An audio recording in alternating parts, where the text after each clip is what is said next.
Hi, it's Kristen, and I bought some books. So, the main bulk of this haul is from an order I placed with Books to Door. This is not sponsored at all. I've heard about Books to Door through other booktubers who did have sponsored videos, and they had some great discounts and box sets and things like that. But I'll get to the non-Book to Door books first because there's a couple. So first of all, I went shopping with my sister at the sort of beginning of this year.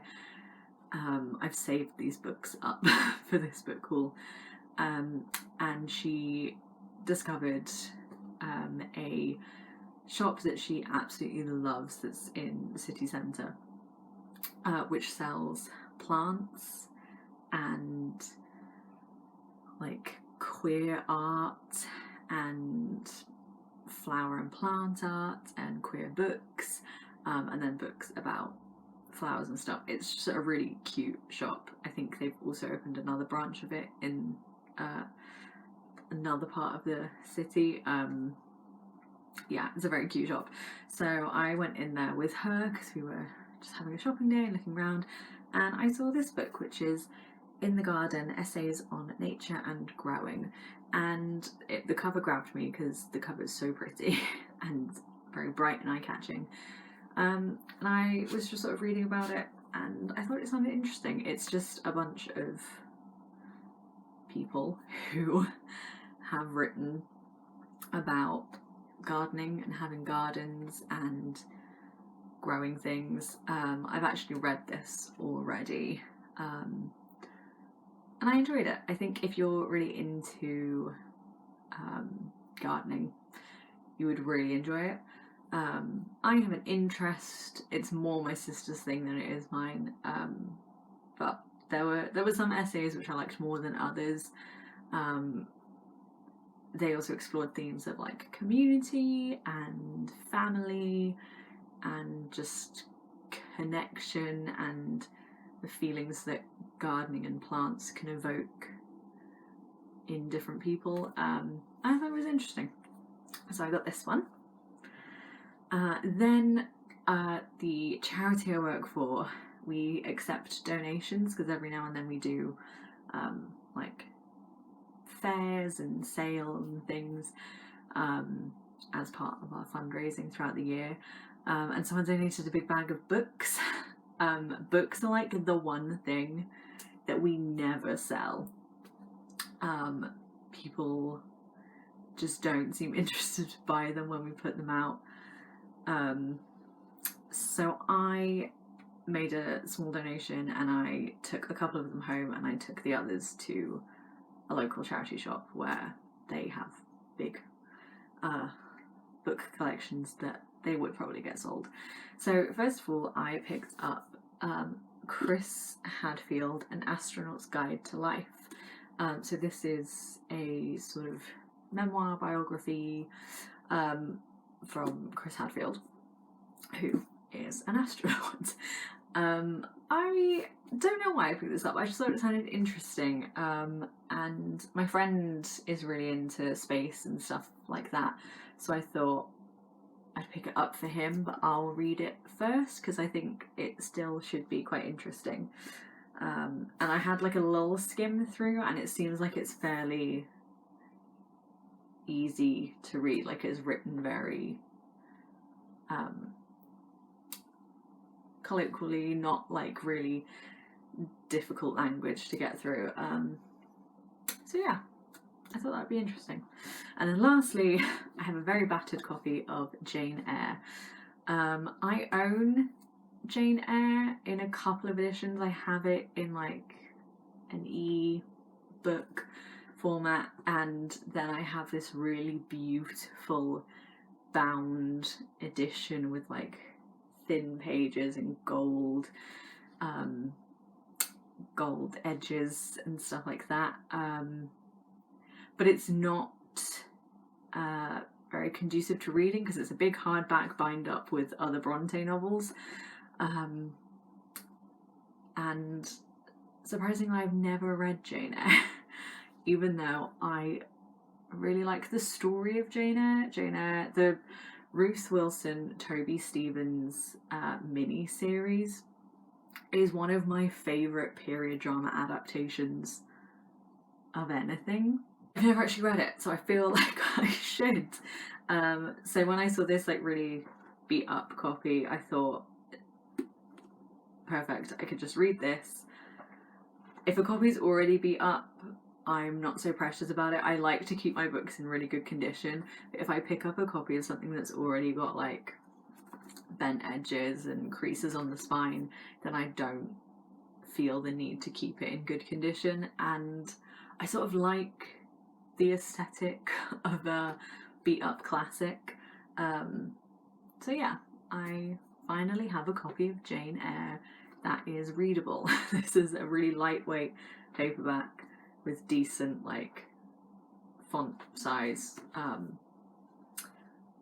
But yeah, it's just more practical to read. Then I placed books to order, mainly to get some books for my dad. This was again a couple of months ago. It was his birthday and he'd asked for some books, and I found a box set. He asked for books from a certain author, and so I was looking around, and on Books to Door they had a whole set of that author's books, so I thought I'd just buy him the whole set. And while I did that, I saw some offers that were just too good to pass up, and also meant that I got free shipping. So first of all, we have The Long Way to a Small Angry Planet by Becky Chambers. I actually already own this, but this was in a box set, so the first book of the series came with it. So I will be gifting this to either my sister or my friend. They both like sci-fi. Yeah, so this one is a duplicate copy, but I will make sure it goes to a good home. So then we have the sequel to that, or like sequel companion, A Closed and Common Orbit. This is within the same series. This one I have not read, but I wanted to continue the series. I enjoyed the first book, and I like Becky Chambers' writing, and I want to read more sci-fi in general, so this came with it. And then I have Record of a Spaceborne Few, which is the third companion sequel novel to this series. I believe the fourth one's recently come out. It was not included in this box set because it's only very recently come out. These are about space travel and found family and space crews and things like that, as far as I'm aware. The first book I have read, so I know that it is about those things, and I'm assuming these sort of follow on. I know that they're not it's not necessarily like the same crew. I think characters may recur in the subsequent books, but it's not about the exact same core group of characters. But yeah, I enjoyed the first book, so looking forward to reading the other two. And then they also came with another Becky Chambers book, To Be Taught If Fortunate. This is one that was on my radar anyway because my sister actually owns this, and she really enjoyed it. Again, it's just about space travel or like living on different planets, and I think again it's very like found family within the crew. Yeah, I'm just excited to read more sci-fi. So that was the Becky Chambers section of this haul. And finally, the last three books I got, again, all by the same author. I have been wanting to read more historical romance, just for always. For always. I always want to read more historical romance.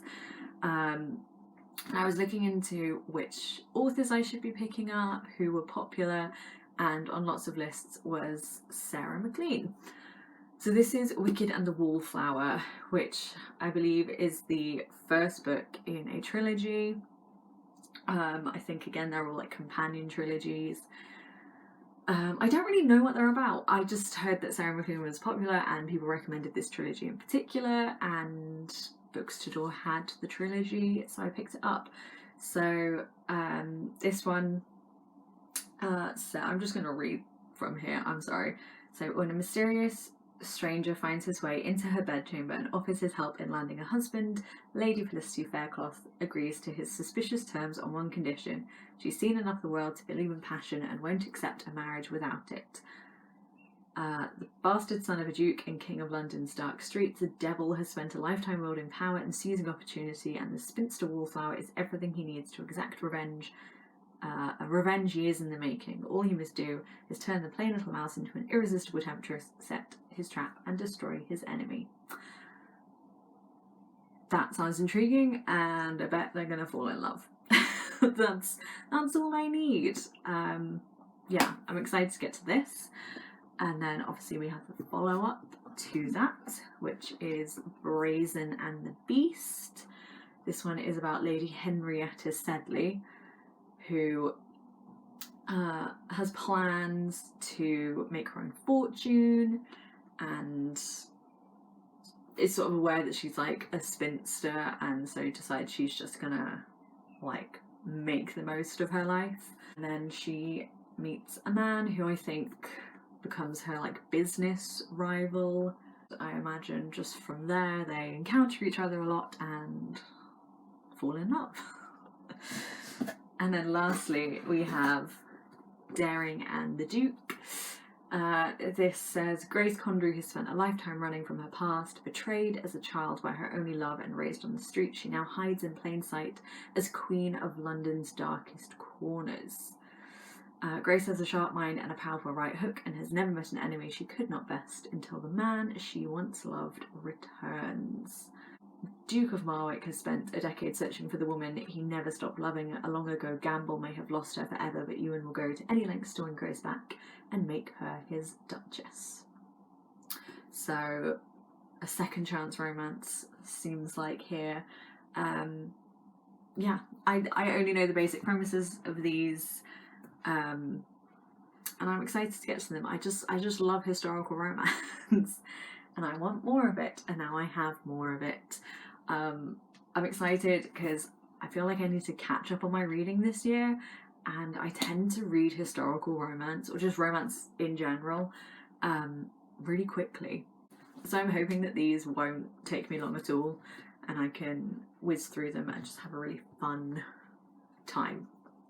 So yes, that is everything. I got these 7 books, and then these 3, and I'm excited to get to them. So that is it for today. Thank you for watching, and I will see you soon with another video. Bye!